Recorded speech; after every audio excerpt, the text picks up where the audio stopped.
Guys, we are well into 2025 and by this point EVs लेना खरीदना एक concept ही नहीं but in fact एक काफी real reality बन चुकी है for a lot of car buyers of India. And of course, taking the charge ahead strongly has always been Tata Motors with the kind of popular models that you see behind me. But today we are going to have a very special guest on Under the Hood and who will be able to address all the excitement around the upcoming Harrier EV. So stay tuned as we give you all the exclusive and interesting bites for the Harrier EV and a lot more in this quick video.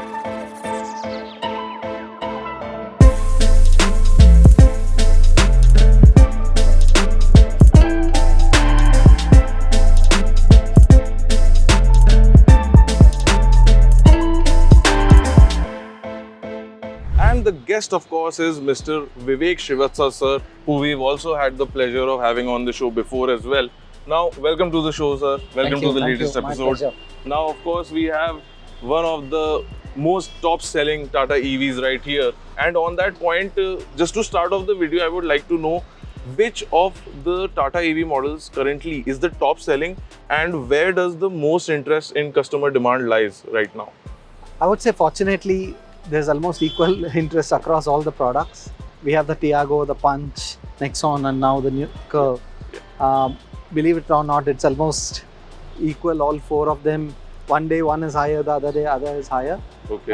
But we expect in the short and medium term that Curve will become the highest selling very soon. Of course, sir, but these aren't the only segments that Tata EV is all about, because as everyone is very excited to see that soon we will also see Tata EV get into the D segment with the Harrier EV. What details and insights can you give us into the Harrier EV and Tata finally going back into the all-wheel drive zone? Yeah, so we had showcased the Harrier.ev in the Auto Expo. It will be built on an improved version of our pure EV architecture, which we are calling as Active Plus. Obviously, it has got improvements in every layer of the EV architecture, plus of course the all-wheel drive capability. The way we are looking at Harrier.ev is, it is probably the first EV which can be the only car in the household, it will be very comfortable to travel within city as well, to go around to your local shopping need. It can take you from city to city. We are looking at a real world range very close to 500 kilometers. Plus, of course, it can give you that, adventure drives as well with the all-wheel drive. You can take it off the beaten path in the weekend. Plus, the all-wheel drive also helps in more safety on the highways. In terms of, I would say, more imagery, it is good enough to be an office car. It is good enough to be the car you can drive to functions or, probably some prestigious events. Yeah. So it really is the one EV that delivers multiple use cases. And we are very excited to bring that level of technology, that level of performance to the Indian consumer. Yeah. And of course, as you said that what the Harrier EV will also showcase in a way is that how incrementally the platform has also grown. Absolutely. As we are going forward. Yeah. So, what do you say that can customers also be excited in, Tata has now mostly covered all segments of the SUV. Now, are there other top hats also that can be, be expected from Tata EV going on the same platform? I wouldn't be able to comment on future launches, but looking at the kind of products we have, starting from, the subcompact SUV, the compact SUV, we have a mid SUV now. We are getting in Harrier. We also showcase the Sierra multiple times. Yeah. Sierra, of course, is a lifestyle SUV. It cannot be categorized traditionally. I think we are giving the consumers a lot of options, not only in terms of body styles, but also in terms of battery sizes, the kind of features available. We are democratizing features also. If you look at the features in Punch, for example, it's not even available in I would say high SUVs in the ICE side, but it's available in the Punch. That kind of feature democratization is happening. So our objective is to give customers choice, especially in the SUV category, choice of body styles, choice of features, choice of battery packs. And now I think with the kind of pricing the cars are at, the EV market has to grow now. So we are already in 2025. You know, Tata EV has the choice of electric SUVs on offer for customers. They also have an hatchback, a sedan. And but the thing that I would like to have some insight for you, what is the state of our charging infrastructure? Where is it going? How Tata is, you know, venturing into it and making it more accessible, more convenient? See, charging infrastructure has a silent but rapid growth over the last 4-5 years. If you go back in 2020, we had 1800 chargers as public chargers. Today, that number is close to 20,000 fast chargers. I'm not even including the many home charging that we are putting in place. And this will grow in two ways.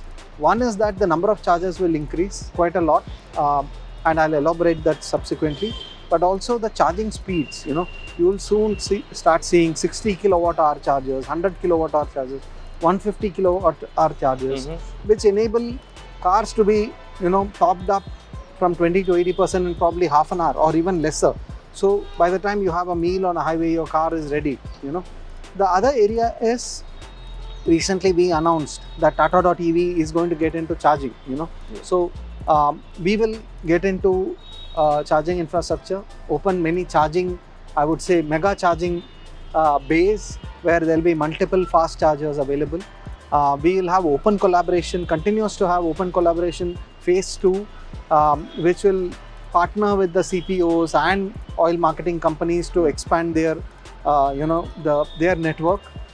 We will also start an initiative called Tata.ev verified or certified chargers, so that customers know that if it's a tick mark, they'll get, if it's verified, you will get a certain quality of charging, you know, certain quality of upkeep of the charger, you know, and it's going to be active most of the times. So we are trying to both, I mean, you will see charging infra growing both qualitatively and quantitatively. Now, of course, Vivek sir, that is a commendable and massive push from Tata's own self-charging infrastructure that we were discussing. But I'm sure that viewers of ours would also like to know more about how everything is going to be getting aggregated into, you know, some platforms that will even more increase the convenience even more. Are there any inputs on that? Definitely. We have the Aira.ev app, which, you know, every owner can access. One of the key elements around that, first thing is your route mapping, you know. It is like Google Maps, but you can plan your journey. It will tell you exactly what is the charge in your car, which are the options of stopping, which are the ideal places you can stop, if the charger is fast charger, slow charger, and probably even if the charger is free right now or not, you know. So you can literally plan a route from anywhere to anywhere using the Aira.ev app. It also is going to very soon have payment aggregation, you know, where you can use that app to pay for any other, charger CPO, charge point operators, so that you don't need to put money in multiple accounts. You can just put it in one account and have a cross-platform payment option. So these are two major steps that we have taken, and it will hugely help the convenience factor, you know. The payment aggregation, I'm sure, will, you know, absolutely be a big convenience. You don't need to download so many apps and put money into it and all that. So sir, you know, after so many developments and now Tata has been into the journey for so long, I would like to know if there are any unique purchasing factors that you guys are seeing in your customers. In 2025, you know, the new customers that are coming, has their buying behavior changed in a particular way when EVs are in the question? Any trend, anything special that you can I think we are seeing the first signs of mass adoption of EVs, you know. When I go back to 2020, there were a lot of new customers who coming in who didn't know exactly, you know, who had very basic questions. Is my EV safe enough? What will happen if it goes into water, etc. And then there was a cycle where people were very well educated. It was the slightly, you know, later phase of early adoption. But now we are seeing the late adopters coming in, you know. With the late adopters, it is almost like going back to the early times, because they have more fundamental questions, you know. These are people who have not researched too much about EVs, but now they know that EVs are becoming big. So they are again having fundamental questions like safety and range anxiety and charging infrastructure and all that. So it is good also, because it means that people who are not EV considerers so far, they are coming into the market. Traditional car buyer, you're probably more interested in fuel efficiency and all that. But here it is more about tech savviness, you know. What are the features? It is more a digital purchase, you know, because here anyway running cost is not an issue. So they don't talk about fuel efficiency at all, you know. They are more interested in, you know, the kind of tech the car has, how do I operate, what is the app ecosystem, what is the, you know, how can I digitally locate chargers, etc., etc. So big behavioral change. That's great. And how do you see that temperament, you know, go towards the Harrier EV, which is soon to come? And do you expect any special demand from customers regarding the D segment electric SUVs as well? Actually, take it the other way, you know, this sentiment towards Tata Motors EV itself, you know, because one important thing is we know we have 200,000 customers on road today driving our EVs.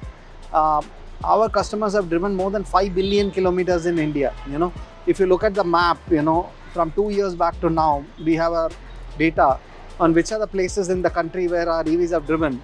You know, that looks like a skeleton, but this looks like a full body, you know, fully fleshed out. Across, if I take the India map, almost everywhere in the country our EVs have driven 5 billion kilometers, you can imagine. So we understand Indian charging infrastructure, we understand Indian power infrastructure, we understand Indian customers driving needs, we understand Indian roads the best, and we have 5 billion kilometers of data to give us more education. So I would say, and now going specifically to Harrier.ev, I think it will open out a new segment. So far many of the EVs are an additional car in the household, you know, probably they already have a car, then they go with another car as an EV. But Harrier.ev could be the first car which is the only car in the household, you know. Like I said earlier, it gives you probably the same real world range as a petrol or diesel car, you know, in that category.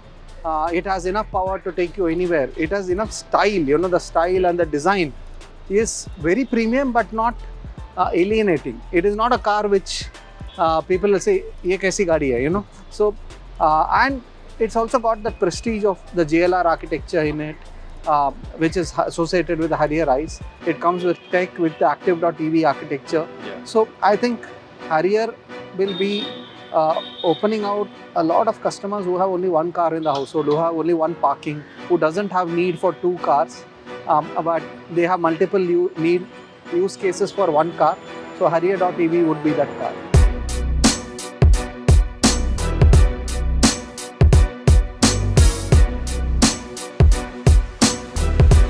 So those were all our questions for you, Vivek sir, today. Thank you so much for joining in.